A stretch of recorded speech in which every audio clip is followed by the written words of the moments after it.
This might be the best $150 lens you can buy right now.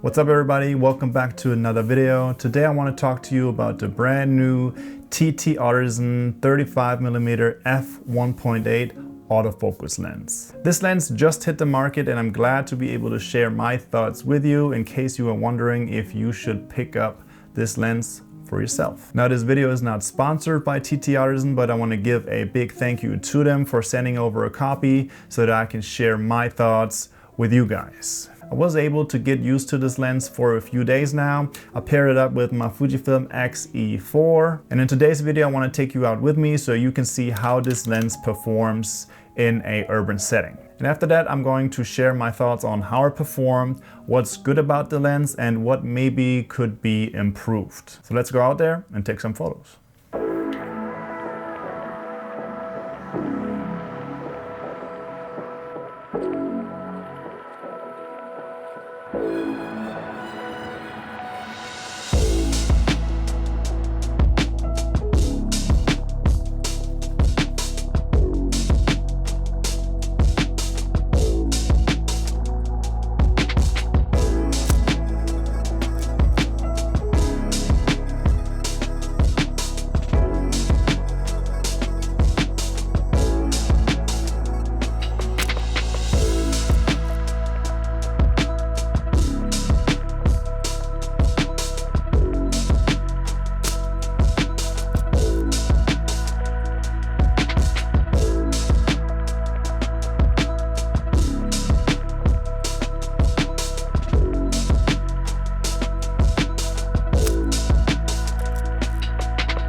So let's talk a little bit about the lens itself. It is a 35mm focal length. If you compare it to a full frame sensor, it would be 52mm equivalent, so basically a nifty 50. It has a maximum aperture of 1.8, which is awesome.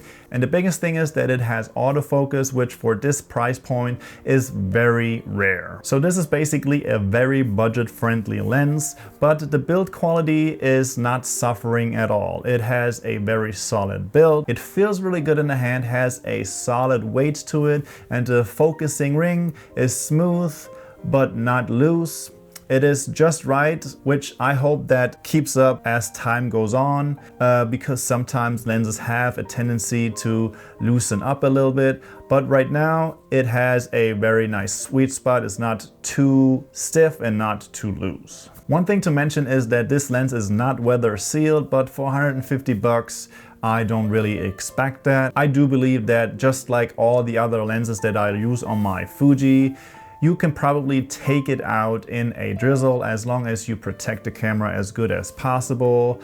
I am not telling you to go ahead and do that, but in experience with all the other lenses that I've owned, I have never had any problems taking it out in a little bit of a light rain. One thing that I personally really enjoy is that it comes with a lens hood.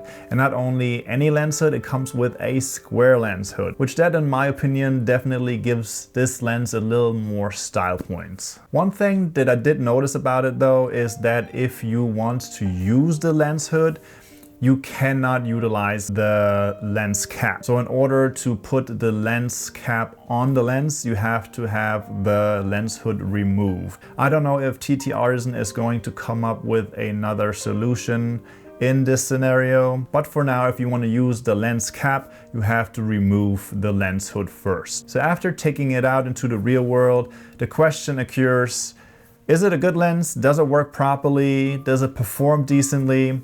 Or is it just a cheap lens that comes with lots of problems? From my experience, I have to say it actually worked really well. It hit focus when it needed to hit focus. There was no focus hunting in decent lighting situations. And the autofocus motor actually is really quiet. So if you want to utilize this lens for video, that shouldn't disturb with the sound if you are using a shotgun mic. So the next question is, do the photos that come out of this lens actually look any good? And here I have to say again, it worked really well, it performed well. The photos that came out of it had a really good sharpness, even wide open. And from what I've tested out, I think the sweet spot for sharpness when it comes to this lens is between f4 and f8. So to be honest, this lens actually performed really well, especially considering the price point of it. Overall, I don't really have to say anything negative about this lens. The only thing that I think personally would be nice is if there would be a solution for protecting your lens when the square lens hood is on the camera. But other than that, I really have no complaints at all. So if anybody would ask me if I could recommend this lens, then I would definitely say yes. Because I don't think you will find another lens for $150 that is as good as this one. So this brings us to the end of this video. I hope you enjoyed this one. Hopefully I was able to give you a little bit more insight about this lens in case you are interested in picking one up for yourself. If you like this video, give it a thumbs up. If you have any questions, put them down in the comments below. If you're not subscribed yet, I would love to have you on the team, and I will see you in the next one. Peace.